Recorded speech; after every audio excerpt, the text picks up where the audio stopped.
ಎಲ್ಲರಿಗೂ ನಮಸ್ಕಾರ ವೀಕ್ಷಕರೇ. ಮಕರ ರಾಶಿಯವರೇ, ನಿಮ್ಮ ಜೀವನದಲ್ಲಿ ಒಂದು ಭಯಂಕರವಾದ ಪಿತೂರಿ ನಡೆಯುತ್ತಿದೆ. ಇಬ್ಬರು ವ್ಯಕ್ತಿಗಳು ನಿಮ್ಮ ಜೀವನವನ್ನು ನಾಶ ಮಾಡೋದಕ್ಕೋಸ್ಕರ ನಿಮ್ಮ ಜೊತೆನೇ ಇರ್ತಿದ್ದಾರೆ. ಹಾಗಾದರೆ ನಿಮ್ಮ ಜೀವನದಲ್ಲಿ ನಡೆಯುವಂತಹ ದೊಡ್ಡ ದೊಡ್ಡ ಅಪಘಾತಗಳಿಗೆ, ಅವಘಡಗಳಿಗೆ ಕಾರಣವಾಗಿರುವಂತಹ ವ್ಯಕ್ತಿಗಳು ಯಾರು? ಅವರ ಬಗ್ಗೆ ಸಂಪೂರ್ಣವಾದ ಮಾಹಿತಿ ಇದರಲ್ಲಿದೆ. ಖಂಡಿತವಾಗಿ ಮಕರ ರಾಶಿಯವರೇ, ಮಾರ್ಚ್ ತಿಂಗಳು 25ರಿಂದ 31ನೇ ತಾರೀಕಿನವರೆಗೂ ಕೂಡ ನಿಮ್ಮ ಜೀವನದಲ್ಲಿ ಒಂದು ಭಯಂಕರವಾದ ಪಿತೂರಿ ನಡೆಯುತ್ತದೆ. ನಿಮ್ಮನ್ನು ನಾಶ ಮಾಡಲು ಯಾರೋ ಒಬ್ಬರು ತೆಂಗಿನಕಾಯಿ ಹೊಡೆದಿದ್ದಾರೆ.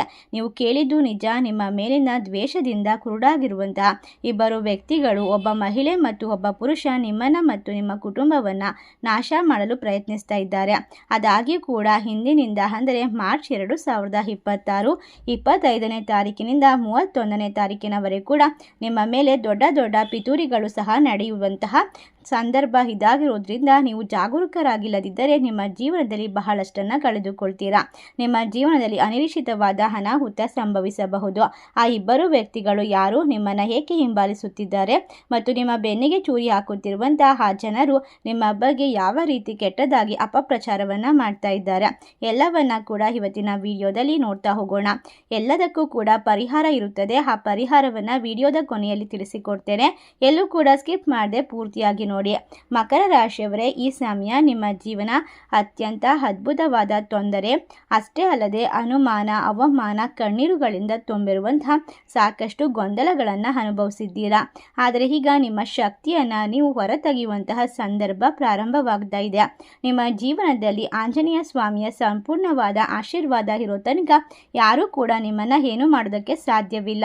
ನೀವು ಖಂಡಿತವಾಗಿ ಈ ಸಂದರ್ಭದಲ್ಲಿ ದೇವರ ಮೊರೆ ಹೋಗೋದು ನಿಮ್ಮನ್ನು ಇನ್ನಷ್ಟು ಶಕ್ತಿವಂತರು ಮತ್ತು ಬುದ್ಧಿವಂತರು, ಎಲ್ಲ ರೀತಿಯ ಅಪಾಯಕಾರಿ ಜನರಿಂದ ದೂರ ಮಾಡುವಂತಹ ಶಕ್ತಿ, ಪ್ರೇರೇಪಣೆ ಮತ್ತು ಸಂಕೇತವನ್ನು ರೂಪಿಸಿಕೊಡುತ್ತದೆ. ಈ ಸಮಯ ನೀವು ತೆಗೆದುಕೊಳ್ಳುವಂತಹ ಸಣ್ಣ ಪರಿಹಾರಗಳು ದೊಡ್ಡ ದೊಡ್ಡ ಮಟ್ಟದಲ್ಲಿ ಮುನ್ನೆಚ್ಚರಿಕೆ ಕ್ರಮವಾಗುತ್ತದೆ. ಒಟ್ಟಾರೆಯಾಗಿ ಶತ್ರುಗಳು ನಿಮ್ಮ ಜೀವನವನ್ನು ನಾಶ ಮಾಡೋ ತನಕ ಯಾವುದೇ ರೀತಿಯ ಊಟ ನಿದ್ರೆ ಮಾಡೋದಿಲ್ಲ ಎಂದು ಎಲ್ಲವನ್ನ ತ್ಯಜಿಸಿದ್ದಾರೆ. ಖಂಡಿತವಾಗಿ ಇನ್ನು ಕೆಲವು ಜನರನ್ನು ತಲುಪಿದರೆ ನಿಮ್ಮ ಜೀವನದಲ್ಲಿ ಇರ್ತಕ್ಕಂಥ ಎಲ್ಲ ನಕಾರಾತ್ಮಕ ಅಂಶವನ್ನು ದೂರ ಮಾಡಬಹುದು. ಆದ್ದರಿಂದ ವಿಶೇಷವಾಗಿ ಮಕರ ರಾಶಿಯವರಿಗೆ ನಿಮ್ಮ ಜಾತಕವನ್ನು ಪರಿಶೀಲನೆ ಮಾಡಿದಾಗ ನಿಮ್ಮ ಬಗ್ಗೆ ಹಲವಾರು ಅಪಾಯಕಾರಿ ವಿಷಯಗಳು ಹೊರಬಂದವು. ನಿಮ್ಮ ಶತ್ರುಗಳು ಹಾವಿಗಿಂತ ಹೆಚ್ಚು ಅಪಾಯಕಾರಿಯಾಗಿದ್ದಾರೆ. ಅವರು ನಿಮ್ಮ ಹಿಂದೆ ಇದ್ದಾರೆ ಮತ್ತು ನಿಮಗೆ ಹಾನಿ ಮಾಡಲು ತಾಂತ್ರಿಕವಾದ ಪ್ರಯೋಗವನ್ನು ಮಾಡ್ತಿದ್ದಾರೆ. ಅವರು ನಿಮ್ಮ ಫೋಟೋಗಳನ್ನು ಕೈಯಲ್ಲಿ ಹಿಡಿದು ಸ್ಮಶಾನಗಳಲ್ಲಿ ಪೂಜೆಯನ್ನು ಮಾಡಿಸ್ತಾ ಇದ್ದಾರೆ. ನಿಮ್ಮ ಮನೆ ಬಾಗಿಲಲ್ಲಿ ಅತೀಂದ್ರಿಯ ಪೂಜೆಗಳನ್ನು ಮಾಡ್ತಾ ಇದ್ದಾರೆ. ಹಲವಾರು ಕ್ರಿಯೆಗಳಿಗೆ ಮುಂದಾಗಿದ್ದಾರೆ. ಕಪ್ಪು ಮಾಟ, ಮಂತ್ರ, ತಂತ್ರಗಳು. ಆದರೆ ವಿಚಿತ್ರವೆಂದರೆ ಅವರು ನಿಮಗಿಂತ ಉತ್ತಮ ಹಿತೈಷಿಗಳು ಯಾರೂ ಇಲ್ಲ ಎಂಬಂತೆ ನಿಮ್ಮ ಮುಂದೆ ವರ್ತಿಸ್ತಾರೆ. ನಾನು ನಿಮಗೆ ಹೆಚ್ಚು ಅಗತ್ಯವಿರುವಂಥವನು, ನಿಮ್ಮ ಯೋಗಕ್ಷೇಮ ನನ್ನದು, ಅವರು ನನ್ನಂತಹ ಯಾವುದೇ ರೀತಿಯ ಸ್ನೇಹಿತನನ್ನು ಪಡೆದುಕೊಳ್ಳೋದಕ್ಕೆ ಸಾಧ್ಯವಿಲ್ಲ ಎನ್ನುವಂತೆ ನಿಮ್ಮ ಮನಸ್ಸಿಗೆ ಮತ್ತು ನಿಮ್ಮ ಕಣ್ಣಿಗೆ ಮಂಕು ಬೂದಿಯನ್ನು ಹೆಚ್ಚಿದ್ದಾರೆ.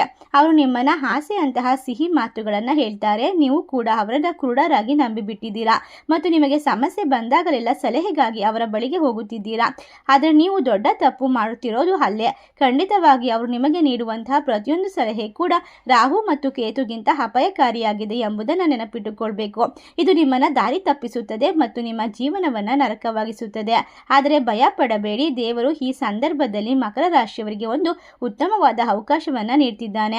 ಈ ಸಂದರ್ಭದಲ್ಲಿ ನಿಮಗೆ ನಿಜವಾದಂತಹ ಜನರ ಬಣ್ಣ ಬಯಲಾಗುತ್ತದೆ. ಸುಳ್ಳಿನ ಜನರ ನಿಜವಾದ ಮುಖಬಣ್ಣ ನಿಮ್ಮ ಕಣ್ಣ ಮುಂದೆ ಬಯಲಾಗುವಂತಹ ಸಂದರ್ಭವಾಗಿದೆ. ನೀವು ಅವರೊಂದಿಗೆ ಸಂಬಂಧವನ್ನು ಮುರಿದು, ನಾವು ಈಗ ನಿಮಗೆ ಹೇಳುತ್ತಿರುವಂತಹ ದೊಡ್ಡ ಕೆಲಸವನ್ನು ಮಾಡಬೇಕಾಗುತ್ತೆ. ನೀವು ಹೀಗೆ ಮಾಡಿದರೆ ಆ ಶತ್ರುಗಳು ನಿಮ್ಮ ತಲೆಯ ಮೇಲಿನ ಕೂದಲನ್ನು ಕೂಡ ಮುಟ್ಟುವಂತಹ ಶಕ್ತಿಯನ್ನು ಹೊಂದಿರೋದಿಲ್ಲ. ಆದರೆ ಒಂದು ವಿಷಯವನ್ನು ನೆನಪಿನಲ್ಲಿ ಇಟ್ಕೊಳ್ಬೇಕು, ಮಕರ ರಾಶಿಯವರೇ, ಈ ಶತ್ರುಗಳು ನಿಮ್ಮನ್ನು ದಾರಿ ತಪ್ಪಿಸುವುದೇ ತಮ್ಮ ಕೆಲಸವನ್ನು ಮಾಡಿಕೊಳ್ಳೋದಕ್ಕೋಸ್ಕರ. ಆದ್ದರಿಂದ ನೀವು ನೀಡುವಂತಹ ಪ್ರತಿಯೊಂದು ಸಲಹೆಯು ನಿಮಗೆ ಹೊರೆಯಾಗಿದೆ. ಇದು ನಿಜವಲ್ಲ. ಇದರ ಹಿಂದೆ ತುಂಬ ಸತ್ಯ ಅಡಗಿದೆ. ಕಹಿಯಾಗಿರುವಂತಹ ಸತ್ಯ ಯಾವಾಗಲೂ ಕೂಡ ಎಲ್ಲರಿಗೂ ನೋವನ್ನು ಉಂಟು ಮಾಡುತ್ತದೆ. ಆದರೂ ಕೂಡ ನೀವು ಅದನ್ನು ತಿಳಿದುಕೊಳ್ಳಲೇಬೇಕು. ಆ ಜನರು ನಿಮ್ಮ ಜೀವನದಲ್ಲಿ ಇರುವಂತವರೆಗೂ ನಿಮ್ಮ ಜೀವನ ನರಕಕ್ಕಿಂತ ಕೆಟ್ಟದಾಗಿರುತ್ತದೆ. ನೀವು ಈಗ ಅನುಭವಿಸುತ್ತಿರುವಂತಹ ಯಾತನೆ ಕೇವಲ ಆರಂಭ. ಅವರು ನಿಮ್ಮ ಜೀವನದಲ್ಲಿ ಎಲ್ಲ ಕಷ್ಟಗಳನ್ನು ಹೆಚ್ಚು ಅಪಾಯಕಾರಿಯಾಗಿ ನೀಡ್ತಾ ಹೋಗ್ತಾರೆ, ತೊಂದರೆಗಳನ್ನು ಕೊಡ್ತಾ ಕೊಡ್ತಾರೆ. ಆ ವ್ಯಕ್ತಿಗಳು ನಿಮಗೆ ಅಪಾಯದ ಮೇಲೆ ಅಪಾಯವನ್ನ ತಂದು ಇಡ್ತಾರೆ. ನಿಮ್ಮ ಜೀವನವನ್ನ ನರಕ ಮಾಡಿಸೋದೇ ಅವರ ಉತ್ತಮವಾದ ಉದ್ದೇಶವಾಗಿರುತ್ತದೆ. ನಿಮ್ಮ ಜೀವನವನ್ನ ಇನ್ನು ಮುಂದೆ ಹಾಳು ಮಾಡ್ತಾ ಹೋಗ್ತಾರೆ, ನಾಶವನ್ನ ಮಾಡಿಬಿಡ್ತಾರೆ. ಆದ್ದರಿಂದ ಆ ವ್ಯಕ್ತಿಗಳ ಹೆಸರನ್ನ ನಾನು ಇಂದು ಬಹಿರಂಗ ಪಡಿಸುತ್ತೇನೆ. ನೀವು ಮಾಡಬೇಕಾಗಿರೋದು ಅವರೊಂದಿಗಿನ ಎಲ್ಲ ಬಾಂಧವ್ಯವನ್ನ ಮುರಿದು ದೂರ ಇಡುವುದು. ಆದಾಗ್ಯೂ ಕೂಡ ನಿಮ್ಮ ಜೀವನದಲ್ಲಿ ಇರ್ತಕ್ಕಂಥ ತೊಂದರೆಯನ್ನ ಸಮಸ್ಯೆಗಳನ್ನ ಸರಿ ಮಾಡ್ಕೊಳ್ಳೋದಕ್ಕೆ ಸಣ್ಣ ಪರಿಹಾರವನ್ನ ಕೂಡ ತಿಳಿಸಿಕೊಡ್ತೇವೆ. ಆ ಶತ್ರುಗಳು ನಿಮ್ಮ ತಲೆಯ ಕೂದಲನ್ನ ಸಹ ಮುಟ್ಟೋದಕ್ಕೆ ಸಾಧ್ಯವಾಗದೇ ಇರುವಂತಹ ಪರಿಸ್ಥಿತಿಯಲ್ಲಿ ನಿಮ್ಮ ರಕ್ಷಣಾ ಕವಚವನ್ನ ಹೊಂದಿಸೋದಕ್ಕೋಸ್ಕರ ಆಂಜನೇಯ ಸ್ವಾಮಿಯನ್ನ ನೀವು ಸ್ಮರಣೆ ಮಾಡಬೇಕಾಗುತ್ತೆ. ಪ್ರತಿ ಶನಿವಾರ ಆಂಜನೇಯ ಸ್ವಾಮಿಯ ಆಶೀರ್ವಾದವನ್ನ ಪಡೆದುಕೊಳ್ಳುವ ಮೂಲಕ ನಿಮ್ಮ ಜೀವನದಲ್ಲಿ ಇರ್ತಕ್ಕಂಥ ಪ್ರತಿಯೊಂದು ಸಮಸ್ಯೆಯನ್ನ ಕೂಡ ದೂರ ಮಾಡ್ಕೊಳ್ಬಹುದು.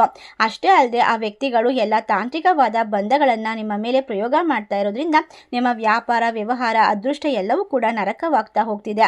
ನಿಮ್ಮ ಬಡತನವು ಇನ್ನು ಮುಂದೆ ದೂರವಾಗಬೇಕು, ಅದೃಷ್ಟ ಒಳೆಯಬೇಕು, ಸಂತೋಷ ಉದ್ಭವ ಆಗಬೇಕು ಅಂತ ಅನ್ಕೊಂಡಿದ್ರೆ ಸಂಪೂರ್ಣವಾಗಿ ಮಾಹಿತಿಯನ್ನ ಅರ್ಥ ಮಾಡಿಕೊಳ್ಬೇಕು. ಈ ಶತ್ರುಗಳ ಕಣ್ಣು ನಿಮ್ಮ ಜೀವನದಲ್ಲಿ ಯಶಸ್ಸು ಬಂದಾಗ ಕೆಂಪಾಗುತ್ತದೆ.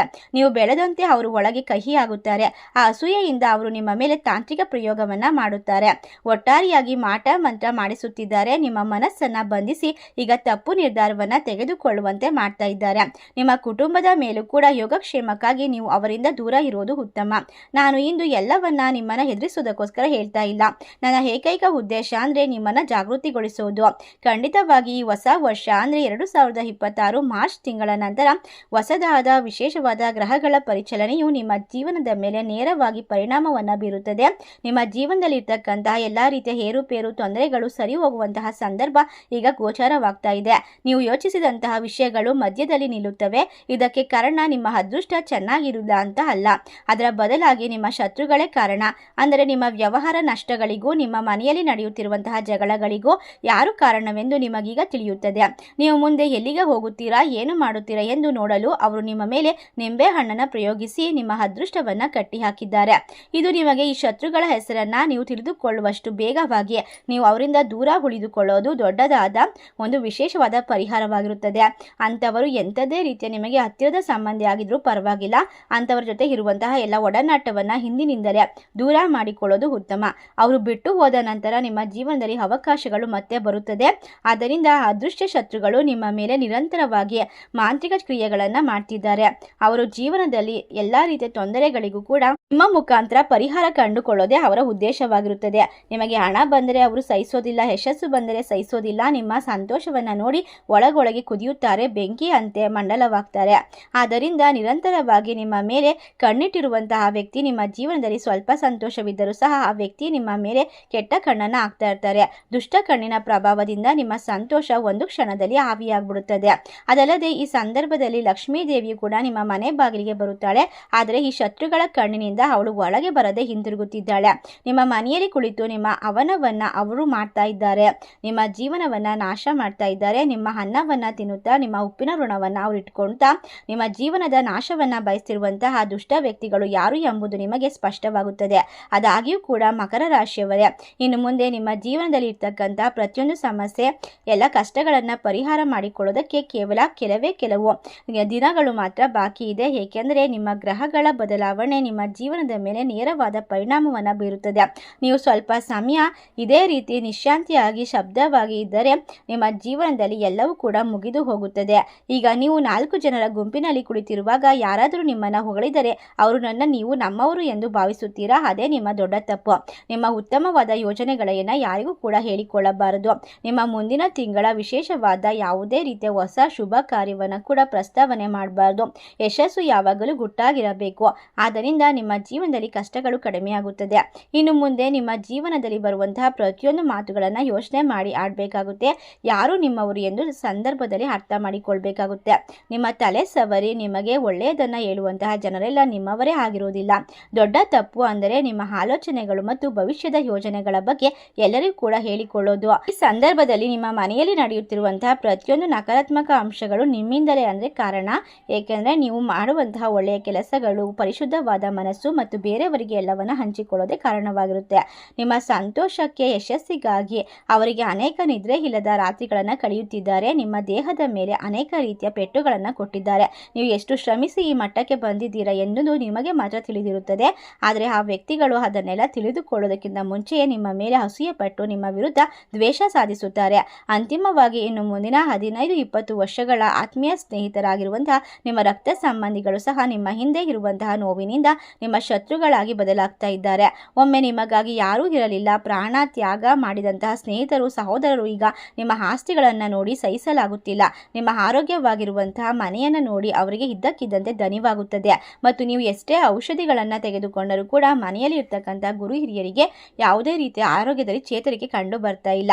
ಇದೆಲ್ಲ ತಾಂತ್ರಿಕ ಕ್ರಿಯೆಗಳ ಒಂದು ವಿಶೇಷತೆಯಿಂದ ತುಂಬಿರುವಂತಹ ಸಫಲತೆಯ ತೊಂದರೆ ಆಗಿದೆ. ಆದ್ದರಿಂದ ನೀವು ಜೀವನದಲ್ಲಿ ಮಾಡಬೇಕಾಗಿರೋದು ನೀವು ಅತಿಯಾಗಿ ಯಾವುದನ್ನು ಕೂಡ ನಂಬಬಾರದು ಮತ್ತು ನಿಮ್ಮ ಗುಟ್ಟುಗಳನ್ನು ಯಾರೊಂದು ಕೂಡ ಹೇಳಿಕೊಳ್ಳಬಾರದು. ಈಗ ಆ ಶತ್ರುವಿನ ಪ್ರಯತ್ನವನ್ನು ಸೋಲಿಸೋದಕ್ಕೆ ನೀವು ಮಾಡಬೇಕಾಗಿರೋದು ಶನಿವಾರದ ದಿನ ಆಂಜನೇಯ ಸ್ವಾಮಿ ದೇವಸ್ಥಾನಕ್ಕೆ ಸಿಂಧೂರವನ್ನು ಅರ್ಪಿಸಬೇಕು. ಆಂಜನೇಯನ ಪಾದಕ್ಕೆ ಸಿಂಧೂರವನ್ನು ಹಾಕಿ ಅದನ್ನು ತೆಗೆದುಕೊಂಡು ಬಂದು ಪ್ರತಿದಿನ ನೀವು ಕೆಲಸಕ್ಕೆ ಹೋಗುವಾಗ ಅಥವಾ ಮನೆಯಲ್ಲಿದ್ದರೂ ಸರಿ ಅದನ್ನು ಹಚ್ಚಿಕೊಳ್ಬೇಕು. ಇದರಿಂದ ಕೆಟ್ಟ ಕಣ್ಣಿನ ದೃಷ್ಟಿಗಳು ದೂರವಾಗುತ್ತದೆ, ನಿಮಗೆ ಒಳ್ಳೆಯದೇ ಆಗುತ್ತದೆ. ಇನ್ನು ಮುಂದೆ ನಿಮ್ಮ ದೊಡ್ಡ ನ್ಯೂನತೆ ಎಂದರೆ ನೀವು ತುಂಬ ನೇರವಾದ ಜನರು. ನೀವು ಮುಖಕ್ಕೆ ಮುಖ ಕೊಟ್ಟು ಮಾತನಾಡ್ತೀರಾ, ಸತ್ಯವನ್ನು ಹೇಳ್ತೀರಾ, ಅದನ್ನು ಎಲ್ಲರೂ ಕೂಡ ಇಷ್ಟಪಡುತ್ತಿಲ್ಲ. ಆದ್ದರಿಂದ ಇನ್ನು ಮುಂದೆ ಯೋಚಿಸಿ ಮಾತನಾಡಿ. ಇನ್ನು ಮುಂದೆ ನೀವು ಯಾವುದೇ ರೀತಿಯ ಶತ್ರುಗಳ ಕಾಟಕ್ಕೆ ಒಳಗಾಗಬಾರದು. ನಿಮ್ಮ ಜೀವನ ಅದ್ಭುತವಾಗಿದೆ. ಒಬ್ಬ ವ್ಯಕ್ತಿ ಮಾತ್ರ ನಿಮ್ಮ ಬಾಳ ಬೆಳವಣಿಗೆಯನ್ನು ನೋಡಿ ನಿಮ್ಮ ಬೆನ್ನ ಹಿಂದೆ ಸಂಚು ರೂಪಿಸುತ್ತಿರುವಂತಹ ವ್ಯಕ್ತಿ ಎಸ್ ಅಕ್ಷರದಿಂದ ಪ್ರಾರಂಭವಾಗುವಂತಹ ಮಹಿಳೆಯೇ ಆಗಿರುತ್ತಾಳೆ. ಆ ಮಹಿಳೆ ನಿಮ್ಮ ಜೀವನವನ್ನು ನಾಶ ಮಾಡೋದಕ್ಕೆ ಪ್ರಯತ್ನ ಪಡ್ತಾ ಇದ್ದಾಳೆ. ಅವಳು ನಿಮ್ಮ ರಕ್ತ ಸಂಬಂಧಿ ಆಗಿರಬಹುದು ಅಥವಾ ನಿಮ್ಮ ಜೊತೆಯೇ ಇರುವಂತಹ ಸ್ನೇಹಿತೆ ಆಗಿರಬಹುದು. ಅವರಿಂದ ನೀವು ಎಚ್ಚರಿಕೆಯಿಂದ ಇರಬೇಕಾಗುತ್ತೆ. ಇನ್ನೊಬ್ಬ ಎಂ ಅಕ್ಷರದಿಂದ ಬರುವಂತಹ ವ್ಯಕ್ತಿ, ಅಂತಹ ವ್ಯಕ್ತಿ ನಿಮ್ಮ ಬದುಕಿನಲ್ಲಿ ಮೊದಲೇ ಇದ್ರೆ ಖಂಡಿತವಾಗಿ ಅವರು ನಿಮ್ಮನ್ನು ನೋಡಿ ಆಲಸ್ಯವನ್ನ ಅಸಹ್ಯವನ್ನ ಪಡ್ತಾರೆ. ಏಕೆಂದರೆ ನಿಮ್ಮ ಬಾಳು ಬಂಗಾರವಾಗಿದೆ, ನಿಮ್ಮ ಮನೆಯಲ್ಲಿ ಎಲ್ಲವೂ ಸೌಕರ್ಯ ಇದೆ, ನಿಮ್ಮ ಕುಟುಂಬ ನೆಮ್ಮದಿಯಿಂದ ಇದೆ ಅಂತ ನಿಮ್ಮ ಮೇಲೆ ತಾಂತ್ರಿಕ ಕ್ರಿಯೆಗಳನ್ನು ಮಾಡಿಸ್ತಾ ಇದ್ದಾರೆ. ಆದ್ದರಿಂದ ಅಂತಹ ವ್ಯಕ್ತಿಗಳ ಬಗ್ಗೆ ಜಾಗರೂಕರಾಗಿರಬೇಕು. ಅವರು ಕೇವಲ 25-30 ವರ್ಷದ ಮಹಿಳೆ ಆಗಿರಬಹುದು ಮತ್ತು ಪುರುಷ 30 ವರ್ಷದಿಂದ 35 ವರ್ಷದ ಒಳಗೆ ಇರಬಹುದು. ಈ ವ್ಯಕ್ತಿಗಳ ವಯಸ್ಸು ಮತ್ತು ನಾವು ಹೇಳಿರುವಂತಹ ಅಕ್ಷರಗಳು ನಿಮಗೆ ನಿಮ್ಮ ಸಂಬಂಧಿಕರಲ್ಲಿ ಹೊಂದಾಣಿಕೆ ಆಗುತ್ತಿದ್ದರೆ ಅಂಥವರ ಹಾವಭಾವವನ್ನು ನೋಡಿ, ಅವರ ಮಾತು ವರ್ತನೆಯನ್ನು ನೋಡಿ ಅವರ ಜೊತೆ ನೀವು ಹೆಚ್ಚು ಕಡಿಮೆ ಎಚ್ಚರಿಕೆಯಿಂದ ಇರಬೇಕಾಗುತ್ತೆ. ಅವರೊಂದಿಗೆ ಜಗಳವಾಡಬೇಡಿ ಅಥವಾ ಅವರನ್ನು ದೂರವಿಟ್ಬೇಡಿ.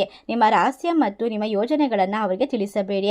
ಎಚ್ಚರಿಕೆಯಿಂದ ಇರಿ ಮತ್ತು ಅವರ ಬಗ್ಗೆ ನೀವು ಯೋಚನೆ ಮಾಡಿರುವಂತಹ ಸತ್ಯವನ್ನು ಎಂದಿಗೂ ಕೂಡ ತಿಳಿಸಿಕೊಳ್ಳಬೇಡಿ. ಇದು ನಿಮ್ಮ ವಿಷಯವನ್ನು ಇನ್ನಷ್ಟು ಶಕ್ತಿವಂತರಾಗಿ ಗೌಪ್ಯವಾಗಿಡಲು ಸಹಾಯ ಮಾಡುತ್ತೆ.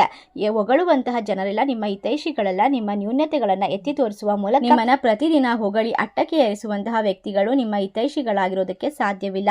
ನಿಮ್ಮ ನ್ಯೂನತೆಗಳು ತಪ್ಪುಗಳನ್ನು ತಿಳಿಸಿ ಬುದ್ಧಿವಾದ ಹೇಳಿ ನಿಮ್ಮನ್ನು ಸರಿದಾರಿಗೆ ಕಳಿಸುವಂಥವರೇ ನಿಜವಾದ ಸ್ನೇಹಿತರು ಮತ್ತು ನಿಮ್ಮ ಸಂಬಂಧಿಕರು. ನಿಮ್ಮನ್ನು ಟೀಕಿಸುವಂಥವರನ್ನ ಅಂದರೆ ನಿಮ್ಮನ್ನು ಯಾರು ಕೂಡ ದ್ವೇಷ ಮಾಡ್ತಾರೆ, ಆಡ್ಕೊಳ್ತಾರೆ, ನಿನ್ನ ಕೈಲಿ ಏನೂ ಸಾಧ್ಯ ಇಲ್ಲ ಅಂತಾರೆ, ನಿಮ್ಮ ಶತ್ರುಗಳನ್ನು ನಿಮ್ಮ ಪಕ್ಕದಲ್ಲಿ ಯಾವಾಗಲೂ ಇಟ್ಕೊಳ್ಳೋದು ಒಳ್ಳೆಯದು. ಆಗ ಮಾತ್ರ ನೀವು ಉತ್ತಮವಾಗಿ ಜಾಗರೂಕರಾಗಿ ಒಂದು ದೊಡ್ಡ ಮಟ್ಟದ ಸ್ಥಾನಕ್ಕೆ ಹೋಗೋಕ್ಕೆ ಸಾಧ್ಯವಾಗುತ್ತೆ. ಆದರೂ ಕೂಡ ಈ ಸಮಯದಲ್ಲಿ ಎಚ್ಚರಿಕೆ ತುಂಬ ಅಗತ್ಯ. ಇಂತಹ ಮಹಿಳೆ ಮತ್ತು ಪುರುಷನೊಂದಿಗೆ ನೀವು ಎಚ್ಚರಿಕೆಯಿಂದ ಇರಬೇಕು. ಒಂದು ವಿನಂತಿ ಏನಂದರೆ ಹೊರಗಿನವರಿಗಿಂತ ಒಳಗಿನ ಶತ್ರುಗಳನ್ನು ಕಂಡು ಹಿಡಿಯೋದು ಬಹಳ ಕಷ್ಟ. ಹೊರಗಿನವರು ಆಡುವಂತಹ ಮಾತು ಮಾಡುವಂತಹ ಗಾಯ ಸ್ವಲ್ಪ ದಿನ ಮಾತ್ರ ನೋವು ಕೊಡುತ್ತೆ. ಆದರೆ ನಾವು ನಂಬಿರುವಂತಹ ಜನರು ಮಾಡುವಂತಹ ಮೋಸ ನಾವು ಸಾಯುವವರೆಗೆ ನಮಗೆ ನೋವನ್ನು ದುಃಖವನ್ನು ಕೊಡ್ತಾ ಇರುತ್ತೆ. ಅತಿಯಾಗಿ ಹೊಗಳುವಂತಹ ವ್ಯಕ್ತಿಗಳಿಗೆ ನೀವು ಮೋಸ ಹೋಗಬೇಡಿ. ಆ ವ್ಯಕ್ತಿಯ ಹೊಗಳಿಕೆ ಹಿಂದೆ ಸ್ವಲ್ಪ ಸ್ವಾರ್ಥ, ಪಿತೂರಿ ಅಥವಾ ಅಸೂಯೆ ಇರಬಹುದು. ನಿಮ್ಮ ಈ ಸಣ್ಣ ತಪ್ಪು ನಿಮಗೆ ದೊಡ್ಡ ಜೀವನದ ತಲೆ ಕೆಳಗಾಗಿ ಮಾಡುವಂತಹ ನಷ್ಟವನ್ನು ಉಂಟು ಮಾಡಬಹುದು. ಆದ್ದರಿಂದ ನೀವು ಅಪರಿಚಿತರ ಮೇಲೆ ಅತಿಯಾದಂತಹ ನಂಬಿಕೆಯನ್ನು ಪ್ರೀತಿಯನ್ನು ಕೊಡಬೇಡಿ. ತುಂಬ ಜಾಗರೂಕರಾಗಿರಿ. ಒಟ್ಟಾರೆಯಾಗಿ ಸಮಯದಲ್ಲಿ ಮಕರ ರಾಶಿಯವರಿಗೆ ನಾನು ಕೆಲವು ಆಳವಾದ ವಿಷಯವನ್ನು ವಿವರಿಸಿದ್ದೇನೆ. ನಿಮ್ಮ ಜೀವನದಲ್ಲಿ ಇನ್ನು ಯಾವುದೇ ಸಂದೇಹಗಳು ಅಥವಾ ಯಾವುದೇ ರೀತಿಯ ಬೇರೆ ಸಮಸ್ಯೆಗಳು ಬರ್ತಾ ಇದ್ರೆ ಅದಕ್ಕೆಲ್ಲ ಪರಿಹಾರದ ಮೂಲಕ ನಿಮ್ಮ ಜೀವನದಲ್ಲಿ ಆಶಾ ಕಿರಣವನ್ನು ನೀವು ವೃದ್ಧಿ ಮಾಡಿಕೊಳ್ಬಹುದು. ದೇವರ ಅನುಗ್ರಹ ಮತ್ತು ನಿಮ್ಮ ಕುಲದೇವರ ಆಶೀರ್ವಾದ, ಪೂಜೆ ಪುನಸ್ಕಾರಗಳಿಂದ ನಿಮ್ಮ ಮನಸ್ಸಿನಲ್ಲಿ ಇರ್ತಕ್ಕಂಥ ಭಯ, ಆತಂಕ, ನಕಾರಾತ್ಮಕ ಶಕ್ತಿಗಳು ಹೊರಟು ಹೋಗುತ್ತದೆ. ಒಟ್ಟಾರೆಯಾಗಿ ಮಕರ ರಾಶಿಯವರೇ, ನಿಮ್ಮನ್ನು ನೀವು ನಂಬಿ ನಿಮ್ಮ ಮನಸ್ಸಿನ ಮಾತನ್ನು ಕೇಳಿ ಆತ್ಮವಿಶ್ವಾಸದಿಂದ ಹೆಜ್ಜೆಯನ್ನು ಮುಂದಿರಿಸಿ. ಆಗ ಯಾರೂ ಕೂಡ ನಿಮ್ಮನ್ನು ಏನು ಮಾಡೋದಕ್ಕೆ ಸಾಧ್ಯವಾಗುವುದಿಲ್ಲ. ಒಟ್ಟಾರೆಯಾಗಿ ನಿಮ್ಮ ಶತ್ರುಗಳ ಬಗ್ಗೆ ಎಚ್ಚರಿಕೆಯಿಂದ ಇರೋದು ಅಗತ್ಯವಾಗಿರುತ್ತದೆ.